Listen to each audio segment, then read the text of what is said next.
Hi friends, എല്ലാവർക്കും നമസ്കാരം. Welcome to ആ യൂട്യൂബ് ചാനൽ.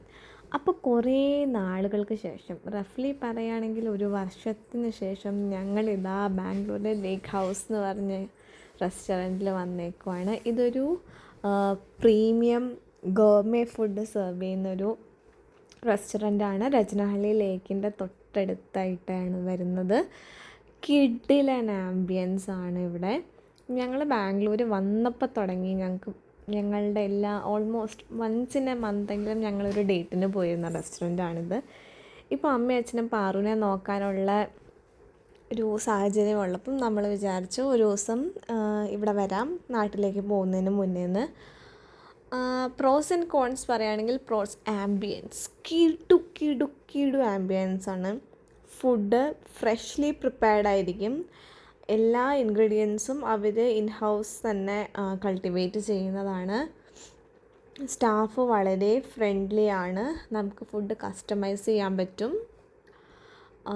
പക്ഷേ ഒരു കോൺ ആയിട്ട് പറയുകയാണെങ്കിൽ ഒടുക്കത്തെ കൊതുകാണ് ഗൈസ്. അപ്പം എന്നെപ്പോലെ ഈ കൊതുക് തിരിയുടെയൊക്കെ സ്മെല്ല് അലർജി ഉള്ളവരാണെങ്കിൽ നല്ല കഷ്ടപ്പെടും. കൊതുക് നമ്മൾ എടുത്തുകൊണ്ട് പോകും. അപ്പം ഞാൻ കാലിലൊക്കെ മറ്റേ ഒഡോമോസൊക്കെ തേച്ച് വെച്ചിട്ട് നല്ല തണുപ്പുള്ള സിറ്റുവേഷനിലാണെങ്കിൽ പോലും ഫാൻ തിരിച്ച് എൻ്റെ സൈഡിലേക്ക് വെപ്പിക്കും. ഇത് ഞാൻ കഴിക്കുന്നത് പ്രോൺസ് ടാക്കോ ആണ്. പിന്നെ ഒരു കോൺ, അതെനിക്ക് അറിയില്ല, അത് കോണായിട്ട് പറയാമോന്നും എനിക്കറിയില്ല. ഇവർ ഇടയ്ക്കിടയ്ക്കൊരു ഓരോ ക്വാർട്ടറിലും ഇവരുടെ മെനു അപ്ഡേറ്റ് ചെയ്തുകൊണ്ടിരിക്കും. അപ്പം ഞങ്ങൾക്കിവിടെ ഒരു ആബ്സല്യൂട്ട് ഫേവറേറ്റ് ആയിരുന്നു ഇവിടുത്തെ സ്റ്റീക്ക്. പിന്നെന്താ ഇവിടുത്തെ ബ്രോക്കലിയുടെ ഒരു സ്റ്റാർട്ടർ, അതൊക്കെ ഞങ്ങളുടെ ആബ്സല്യൂട്ട് ഫേവറേറ്റ് ആയിരുന്നു. അപ്പം നാളുകൾക്ക് ശേഷം അത് കഴിക്കാം എന്ന് വിചാരിച്ച ആ ഒരു എക്സൈറ്റ്മെൻറ്റിൽ വന്നപ്പം ഇവർ പിന്നെയും മെനു മാറ്റിയായിരുന്നു. ഇപ്പോഴത്തെ അവരുടെ കറണ്ട് മെനുവിൻ്റെ ഒരു ഫാൻ അല്ല ഞാൻ. കോൺസ്റ്റൻ്റ് ആയിട്ട് നിൽക്കുന്ന ഇവിടുത്തെ തായ് ക്വിസീനാണ്. തായ് ക്വിസീൻ എപ്പോഴും സെയിം തന്നെയാണ്, ബാക്കിയെല്ലാം ഇങ്ങനെ മാറിക്കൊണ്ടിരിക്കും.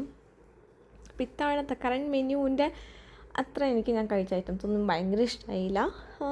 ചീത്തയല്ല, പക്ഷേ എൻ്റെ പാലറ്റിന് അത്ര ഇഷ്ടമായില്ല. അപ്പോൾ ഓൾറെഡി സെയിം ഒപ്പീനിയൻ തന്നെയായിരുന്നു.